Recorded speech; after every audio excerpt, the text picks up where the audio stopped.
मेरे प्यारे दोस्तों, कैसे हैं आप लोग। मैं आशा करता हूँ आप लोग बिल्कुल मस्त होंगे और स्वस्थ होंगे। दोस्तों, आज की इस वीडियो में हम बात करेंगे कि कैसे हम 5 करोड़ रुपए का टारगेट अचीवमेंट कर सकते हैं, और वो भी म्यूचुअल फंड से। हमारे पास एक कमेंट आया है कि हमें 5 करोड़ रुपए का एक टारगेट अचीवमेंट करना है, फ्यूचर में हमें 5 करोड़ रुपए चाहिए, तो हमें कितनी की एसआईपी करनी पड़ेगी म्यूचुअल फंड में, तब जा करके हमें 5 करोड़ रुपए मिल सकते हैं। हमारा रिटर्न्स और हमारा इन्वेस्टमेंट अमाउंट मिला करके हमें 5 करोड़ रुपए मिल जाए। कुछ इस प्रकार से हमारा कमेंट आया है, जैसा कि 5 करोड़ की बात है तो काफी मुश्किल होता है 5 करोड़ रुपए का टारगेट अचीवमेंट करना। लेकिन अगर हम एक सही तरीके से और एक सही फंड के अंदर हम अपने पैसे को इन्वेस्टमेंट करते हैं, तो हम 5 करोड़ क्या, हम 10 करोड़ 50 करोड़ का भी टारगेट अचीवमेंट कर सकते हैं। हाँ, ये हो सकता है कि कुछ एसआईपी जो है वो हर महीने हमें ज्यादातर करके हमें भरनी पड़ेगी, तब जाकर के हमें 5 करोड़ रुपए का टारगेट अचीवमेंट होगा। तो चलिए देखते हैं कि हम कैसे 5 करोड़ रुपए का टारगेट अचीवमेंट कर सकते हैं। सिंपली पहले मैं यही चीज लिख देता हूं कि इनका जो टारगेट है वो टारगेट ये रखते हैं कि हमें 5 करोड़ रुपए वो भी फ्यूचर में चाहिए। जब ये अपने पैसे को एसआईपी करेंगे तब इन्हें फ्यूचर में 5 करोड़ रुपए चाहिए। अभी से एसआईपी करना चाहते हैं और वो इस टारगेट को म्यूचुअल फंड से ही अचीवमेंट करना चाहते हैं, और वो भी एसआईपी करके। तो आइए देखते हैं कि हमें इनके लिए कौन सा फंड बेहतर होगा और कितने की इनकी एसआईपी करनी पड़ेगी। तो मैंने अपने मुताबिक से, अपने नॉलेज के मुताबिक से, मैंने इनके लिए दो ऐसे फंड्स मैंने चुने हैं जिनमें इनको अपने पैसे की एसआईपी करनी चाहिए। हालांकि काफी बड़ा अमाउंट ये चाहते हैं, तो इन्हें दो फंड्स में अपने पैसे को इन्वेस्टमेंट करना पड़ेगा, तब जाकर के ये कर सकते हैं। एक फंड में भी कर सकते हैं, लेकिन दो फंड में होने की जगह से जो इनका जो रिस्क रहेगा वो कम जाएगा और इनका जो टारगेट है वो भी अचीव हो जाएगा। तो नंबर 1 पे जो मैंने इनके लिए जो फंड मैंने सजेशन किया है जिनमें ये अपने पैसे को इन्वेस्टमेंट कर सकते हैं, उस फंड का नाम है H D F C Nifty small cap 250 index fund. मैं इनके लिए एक स्मॉल कैप कैटेगरीज का इंडेक्स फंड लेकर आया हूं, जिसके अंदर इनको 250 कंपनियों के स्टॉक्स जो है वो देखने को मिलेंगे, जिसमें ये अपनी पहली एसआईपी को शुरू कर सकता है। दो फंड्स मैं आपको बताऊंगा, फिर मैं आपको कैलकुलेशन भी करके बताऊंगा कि कितने की एसआईपी आपको करनी है और कितना समय में आपका 5 करोड़ का टारगेट से वो अचीव हो जाएगा। पहले मैं थोड़ा इस फंड के बारे में आपको बता देता हूँ, HDFC Nifty small cap 250 index fund के बारे में। सबसे पहले इसके हम रिटर्न्स को देखेंगे कि इस फंड ने कितना का रिटर्न्स जो है वो बना करके दिए हैं। उसके बाद हम देख लेंगे इसके एक्सपेंस रेशियो को, कि इस फंड को जो मैनेजर जो मैनेज कर रहा है वो हमसे कितना का चार्जेस लेगा। फिर लास्ट में इसकी हम होल्डिंग्स को देख लेंगे, ताकि ये हमको क्लियर हो सके कि हमारा जो पैसा है वो कहाँ कहाँ इन्वेस्टमेंट किया जा रहा है।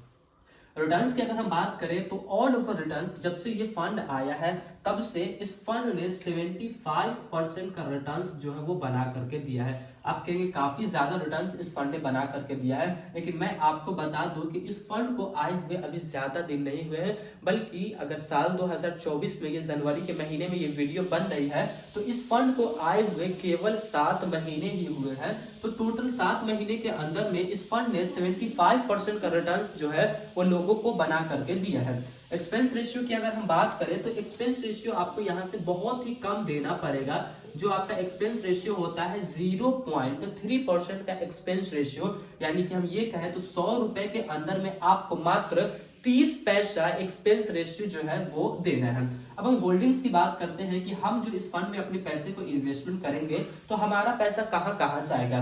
तो यहाँ पे मैं आपको बता दूं कि आपका पैसा जो टोटल है वो आपका पैसा इक्विटी में जाएगा। 100% जो आपका पैसा है वो सारा पैसा आपका है वो इक्विटी में इन्वेस्टमेंट किया जाएगा, यानी कि शेयर मार्केट में ही आपका पैसा इन्वेस्टमेंट किया जाएगा। 250 कंपनियों का ये एक स्टॉक्स बनाया गया है, एक एचडीएफसी निफ्टी स्मॉल कैप जो फंड बनाया गया है, इसके अंदर 250 कंपनियों के स्टॉक्स है, यानी कि आपका पैसा जो 100% तो इक्विटी में जाएगा, लेकिन आपका जितना पैसा है वो सारा 250 कंपनियों के शेयर्स में जाएगा। चलिए, ये तो हो गए हमारा पहला फंड। अब हम देखते हैं कि हम दो फंड की बात की है तो हमारा दूसरा फंड कौन है जिसमें हम एक और एसआईपी शुरू कर सकते हैं। दूसरा फंड है हमारा ICICI Prudential Prudential large and mid cap fund. एक फंड मैंने लिया है स्मॉल कैप कैटेगरीज का, वो भी इंडेक्स फंड है, यहाँ पे भी आपको काफी कम रिस्क ही देखने को मिलेगा। और एक मैंने लिया है large and mid cap fund, जिसके अंदर आपको बहुत ही कम रिस्क देखने को मिलेगा और कम रिस्क में आपको जो रिटर्न्स है वो ज्यादा करके आपको देखने को मिलेगा। तो इसके भी हम रिटर्न्स को देखते हैं कि ये जो है वो कितना का रिटर्न्स लोगों को बना करके दिया है। उसके बाद इसके हम एक्सपेंस रेशियो को देखेंगे कि कितना चार्ज हमें यहाँ पे करना पड़ेगा। उसके बाद इसकी हम होल्डिंग्स को देखेंगे कि हमारा पैसा किन किन जगहों पे इन्वेस्टमेंट किया जाएगा।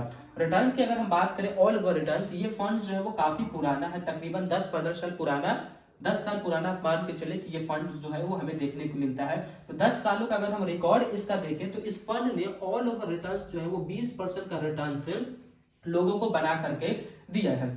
एक्सपेंस रेशियो की बात करें तो आपको यहाँ पे तो बहुत ही कम एक्सपेंस रेशियो लिया गया है, लेकिन यहाँ पे थोड़े ज्यादा आपको एक्सपेंस रेशियो जो है वो पे करना पड़ेगा। वो है आपको 0.93% का एक्सपेंस रेशियो आपको यहाँ पे करना पड़ेगा। जो फंड मैनेजर है उसको आपको इतना का पैसा जो है वो देना पड़ेगा। 100 रुपए में हम ये कहें कि 93 पैसा आपको देना पड़ेगा फ्यूचर में जो आपको रिटर्न्स मिलेंगे उसके ऊपर। होल्डिंग्स की यहाँ पे बात करें तो आपका पैसा दो जगह यहाँ पे इन्वेस्टमेंट किया जाता है। वो किया जाता है आपका पैसा इक्विटी में, और यहाँ पे आपका पैसा जो इन्वेस्टमेंट किया जाएगा वो कैश में। इक्विटी की अगर हम बात करें तो यहाँ पे आपका जो पैसा है वो 92% जो पैसा आप इन्वेस्टमेंट करेंगे वो आपका शेयर मार्केट में इन्वेस्टमेंट हो जाएगा, और यहाँ बचता है 8%। तो 8% पैसा आपका कैश में इन्वेस्टमेंट होगा। बेसिकली कैश वो जहां पे 3 महीने के लिए आपके पैसे को इन्वेस्टमेंट किया जाता है, फिर 3 महीने के बाद वहां से लेकर फिर अलग इन्वेस्टमेंट किया जाता है। तो दो जगहों पे आपको होल्डिंग्स देखने को मिलेगी। अब हमने जैसा कि बात किया है कि दो फंड सब लिया है, तो यहाँ पे हम कितनी की एसआईपी यहाँ पे हम करेंगे, यानी कि सिस्टमेटिक इन्वेस्टमेंट प्लान, हम एक सिस्टम के तहत कितना पैसा यहाँ पे इन्वेस्टमेंट करेंगे और यहाँ पे हम कितना पैसा की एसआईपी करेंगे जिससे हम 5 करोड़ रुपए का जो टारगेट है हमारा, इस टारगेट को हम अचीवमेंट कर सकते हैं। तो मैंने यहाँ पे जो आपके लिए चुना है, जो मैं कैलकुलेशन किया हूँ, वो आपको यहाँ पे 5,000 रुपए की एसआईपी करनी पड़ेगी एक स्मॉल कैप कैटेगरीज का इंडेक्स फंड में, और आप 4,000 रुपए की एसआईपी आप करिए एक ICICI prudential large and mid cap fund में। यानी कि टोटल जो आपका अमाउंट बनता है, टोटल जो आपको एसआईपी जो करनी पड़ेगी वो आपको 9,000 रुपए की एसआईपी करनी पड़ेगी। हर महीने आपको 9,000 रुपए म्यूचुअल फंड में इन्वेस्टमेंट करना पड़ेगा। दो फंड मैंने आपको सजेशन किया है, तो आप जा करके इस 5 करोड़ रुपए के टारगेट को अचीवमेंट कर सकते हैं। चलिए अब हम फाइनल कैलकुलेशन करते हैं कि हम कितना का एसआईपी करेंगे और कितने दिनों तक हम एसआईपी करेंगे तो हमें 5 करोड़ रुपए मिल सकते हैं, और कितना का हम रिटर्न्स एक्सपेक्ट कर सकते हैं। ये तो मात्र हमें 7 महीने का मिला है और ये 10 सालों का रिटर्न्स हमें देखने को मिला है, लेकिन हम कितना का एक्सपेक्ट यहां से कर सकते हैं। तो चलिए हम देखते हैं। पहले हम देखते हैं कि मंथली जो आपको पैसा जो इन्वेस्टमेंट करना है, मंथली इन्वेस्टमेंट वो आपका कितना रहने वाला है। मंथली इन्वेस्टमेंट की अगर हम बात करें तो आपको 9,000 रुपए पर महीने इन्वेस्टमेंट करना पड़ेगा। फिर हम देखते हैं ड्यूरेशन कि ड्यूरेशन यानी कि हम कितने दिनों तक अपने पैसे को इन्वेस्टमेंट करेंगे। टाइम पीरियड जिस चीज को हम कहते हैं उसी को हम ड्यूरेशन भी कहते हैं कि कितने दिनों तक हमें एसआईपी करनी पड़ेगी तब जाकर के हमारा जो 5 करोड़ का टारगेट है वो हम कंप्लीट कर पाएंगे। फिर उसके बाद ड्यूरेशन के बाद हम देख लेंगे रिटर्न्स को कि यहाँ पे हम कितना का रिटर्न्स लेकर चलेंगे कि हमारा 5 करोड़ का टारगेट जो वो कंप्लीट हो जाएगा। फिर हम देखेंगे कि टोटल जो हमारा इन्वेस्टमेंट अमाउंट जो है, जो हम पूरे ड्यूरेशन के वक्त में जो हम पे करेंगे वो हमारा टोटल इन्वेस्टमेंट अमाउंट क्या रहेगा, और लास्ट में हमको फाइनल वैल्यू जो है वो क्या हमें देखने को मिलेगी। तो सबसे पहले तो आपको ये क्लियर है कि 9,000 रुपए की आपको एक एसआईपी शुरू करनी है, जिसमें से 5,000 रुपए आप एक फंड में करेंगे और 4,000 रुपए एक फंड में। ड्यूरेशन की मैं बात करूं तो यहाँ पे आपको तकरीबन 25 सालों तक अपने पैसे को इन्वेस्टमेंट करते रहना पड़ेगा, तब जाकर के आप इतना का टारगेट अचीव कर सकते हैं। रिटर्न्स की हम बात करें तो यहाँ पे आपको ऑल ओवर रिटर्न्स 20% का मिला है, यहाँ पे आपको 75% का मिला है। तो इतना हम रिटर्न्स लेके नहीं चलेंगे, मार्केट किसी भी डायरेक्शन में जा सकता है। कभी ऐसा भी हो सकता है कि यहाँ पे 25 भी आपको देखने को मिल सकता है, यहाँ पे आपको 10 भी देखने को मिल सकता है, ऐसा भी मार्केट में होता है। तो ज्यादा का हम लेके नहीं चलेंगे, बल्कि एक एवरेज लेके चलेंगे, इसका एक बीच का एवरेज हम लेके चलेंगे, जैसा कि ऑल ओवर 20% का है। तो यहाँ पे हम कम करके 18% का लेके चलेंगे कि फ्यूचर में हमें 18% का मिलेगा, 1-2% कम भी मिला तो कोई दिक्कत हमें नहीं होगी। अब हम देखते हैं कि 9,000 रुपए अगर हम 25 सालों तक हर महीने जमा करते हैं तो हमारा टोटल जो इन्वेस्टमेंट अमाउंट है वो हम कितना जमा कर देते हैं। तो यहाँ पे आप 27 लाख रुपए आपका इन्वेस्टमेंट अमाउंट हो जाएगा, यानी कि 25 सालों के अंदर में आप 27 लाख रुपए अपने पैसे को इन्वेस्टमेंट कर देंगे। फिर लास्ट में जो फाइनल वैल्यू की अगर हम बात करें तो यहाँ पे जो आपको फाइनल वैल्यू मिल के आएगी वो 5,24,00,000 रुपए जो है वो आपको फाइनल वैल्यू लास्ट में बन करके आएगी। यानी कि हम ये कहें कि आपको 5.24 करोड़ रुपए आपको मिलेंगे। जैसा कि इनका टारगेट जो था वो 5 करोड़ का था, लेकिन यहाँ पे 5,24,00,000 रुपए आया है। तो मान लीजिए, क्योंकि यहाँ पे तो आपसे तो एक्सपेंस रेशियो भी तो लिया जा रहा है, यहाँ पे भी एक्सपेंस रेशियो लिया जा रहा है, तो आप ये समझिए कि हमें 24 लाख है, इसको मान लीजिए एक्सपेंस रेशियो में हम दे दें, या फिर ये मान लीजिए कि 1-2% का रिटर्न हमें कम ही मिला है, फिर भी हमें कोई दिक्कत नहीं देखने को मिलेगी। हमारा जो 5 करोड़ का जो टारगेट है वो हमारा टारगेट जो है वो अच्छे से अचीवमेंट हो जाएगा।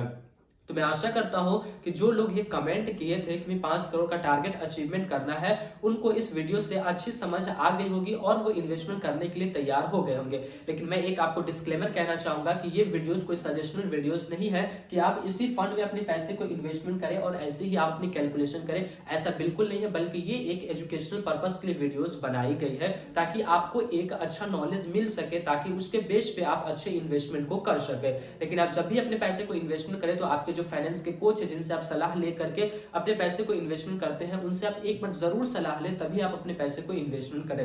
लेकिन अगर आप इन फंड्स में भी जाएंगे तो आपको अच्छे रिटर्न्स देखने को मिलेगी, काफी रिसर्च करके, काफी चीजों का ध्यान रख करके इस फंड को चुना जाता है। तो फिर मिलेंगे दोस्तों एक नए वीडियो में, तब तक के लिए जय हिंद जय भारत। अल्लाह पाक आपको सलामत रखे और आप हमारी वीडियोस को इसी तरह देखते रहें।